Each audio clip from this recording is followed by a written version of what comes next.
So we didn't know if we were having a boy or a girl, but they said, oh, he's looking ready to come. So we thought, oh my gosh, well, it must be a boy.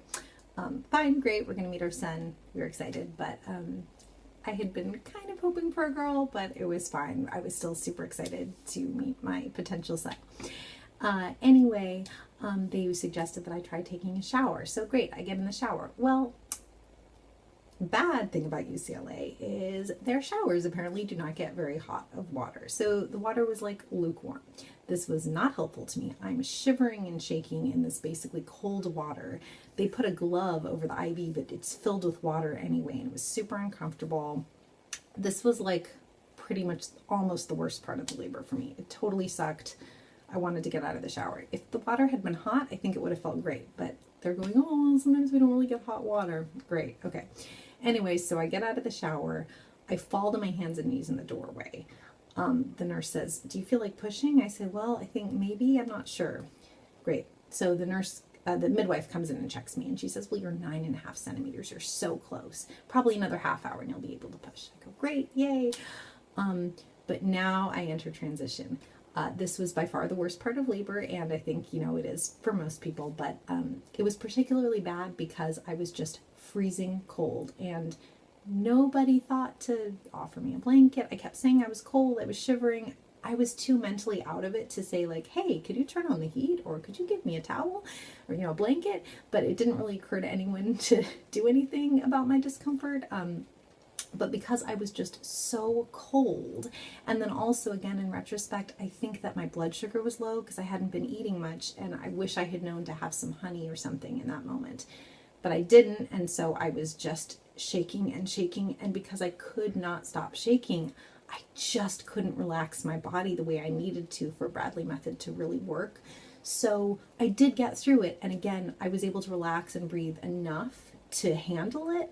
But I think it could have gone a lot better if I had been able to not be shaking. But anyway, I was, you know, really, I was in a lot of pain at this point. It basically felt like I was, my abdomen was in a vice, and like I was being kicked in the back with a steel-toed boot and then like burned on the front of the thighs with a hot poker. I mean, that's what was going through my head when it was happening. But this was a short period of time. This was like 20 minutes.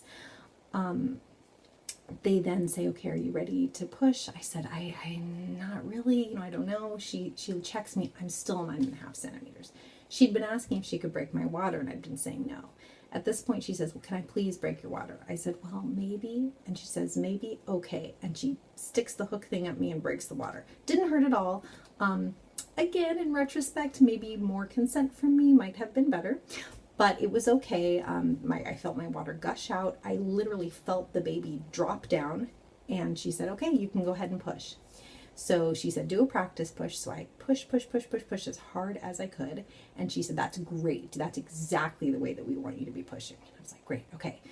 So I spent 20 minutes pushing, but I'd feel the baby go down a little and then come back up a little. And I was like, why is it doing that? Why does the baby keep going back up? And they said, oh, well, you got to get it below this certain point and then it's going to come out. So the next push, do a big long one and get that baby down there. So I go, okay, do the big long push. Baby goes down. Now they tell me, we see the hair, you know, the next push, the baby's going to come out. So I say, okay. So I push, and then they're going, stop pushing, you know, you're going to tear. And they're massaging me with oil. And I said, I can't. I could not stop pushing. The baby was coming. And I did one push, and that baby came really kind of flying out of me is what it felt like. I felt like I was stretched as wide as I could be, like as full as I could be, and then as empty as you could imagine feeling as this baby comes out. I didn't really feel the ring of fire. It honestly didn't even really hurt when she came out. It was just stretching and then out. And it was the weirdest feeling, and I yelled out, sweet Jesus! And they laughed at me. Also, I was very happy that they did not have other people come watch, which they usually do in a teaching hospital, but she saw that I was kind of having a tough time, and she was like, you know what, let's just do this.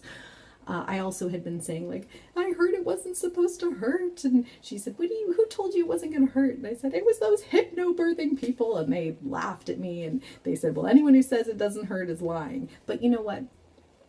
There was pain, but honestly, the only bad pain was for like a 20 to 30 minute period of time. And then the rest of it was not so bad. I would just do like low vocalization moans during contractions and breathe, and it was okay. Anyway, baby comes out. They put the baby on my chest. She says, "What is it?" And I was like, "It's a baby." She goes, "No, what is it?" And I said, I don't know, because the umbilical cord was in the way. Well, they move it, and I see that it's a girl. And I said, "Oh, it's a girl. It's May Rose. Her name's May Rose." And I kind of started crying, and Ian was starting to cry. And oh, I should also say, when I was pushing, it was just such a kind of beautiful, intimate experience actually with me and Ian. I hugged him as I pushed, and we were just saying like, "I love you so much. I love you more than anything." And the midwife was just like, "Oh my God, you guys are the cutest couple I've ever seen in my life." And it was I think just having that natural birth and him being my coach, it allowed us to have just such an intimate, beautiful time together as I had a baby. And having done it naturally, I just felt so strong and so exhilarated, and like I could do anything. You know, I did this, I can do anything. And I literally have a different self-concept of myself after having gone through that successfully and done it. I just feel like a stronger person in life, and I think I take more risks, and I don't know, it's amazing what having a natural birth did for me.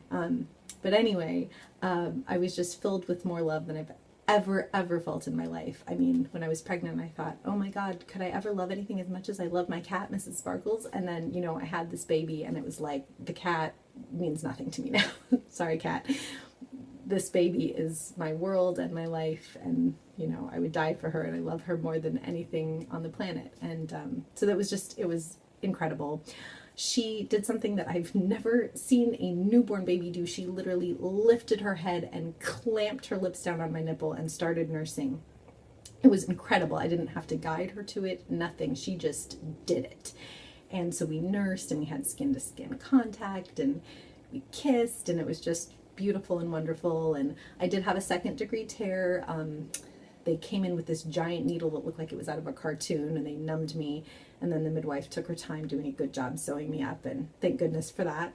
I pushed out the afterbirth, they cleaned me up, all that. And then they wheeled us to the recovery room, and, I had my baby with me. And so it was, all in all, it was just truly a wonderful experience. And it really did go very well in that I was able to have a totally natural, med-free birth. There were some things that could have been better, but overall it was really, really good. And I'm just so happy that everything went, as well as that I was hoping that it would.